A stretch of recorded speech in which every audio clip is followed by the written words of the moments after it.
بلند کن. من از پیش دیگه. نه از پشت.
تقدیم به همه بختیاری‌های عزیز. I love you.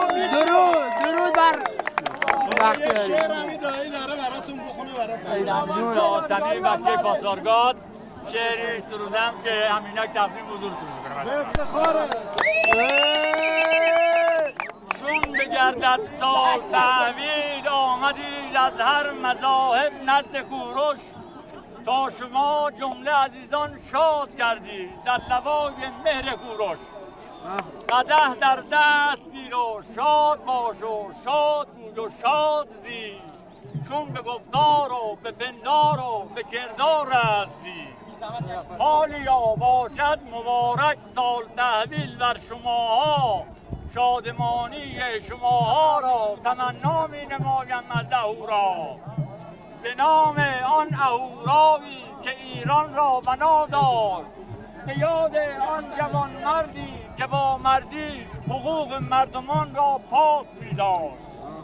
سکندر بود که منشور حقوق ملتی را او ولو داشت. بنازم آن سکندر را که نامی همچو کوروش را لقب داشت.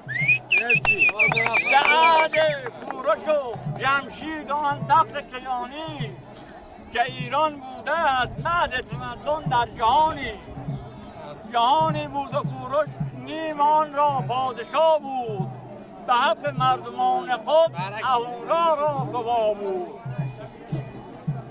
هم به کردار و عمل هم با تمنا از اهورا بکرد محفوظ ملت را ز قحطی و بلایا کوروشا آمدند از هر مذاهب تا که مهمانت شوند لایقی آن بوسه ها و دسته های گل که تقدیمت کنند کوروشا ای مرد حق مرد اهورایی تویی کوروشا پیغمبرم ذوالقرنین در قرآن تویی ای که کردارت همه گفتار و پندارت اهورایی بود، تا که باشد آن اهورا سنگ قبرت هم اهورایی بود. کوروشان باشد که منشور حقوقش افتخار ملتش، ای خوش از ملک پاسارگاد را که کوروش کرد ملک درگهش. کوروشا سرچشمه پاک و زلال غیرتی، شرح آزادی هر دین و بیان کردی عطا بر ملتی.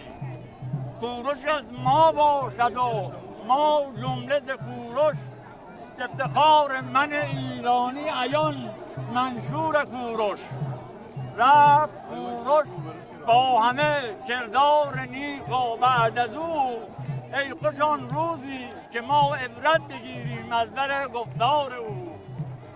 سرودم از وفاش گیری عزیزان در پاسارگاد، الهی او نگردد نامی بینام چون بخش پاسارگاد. تقدیم به عزیزان.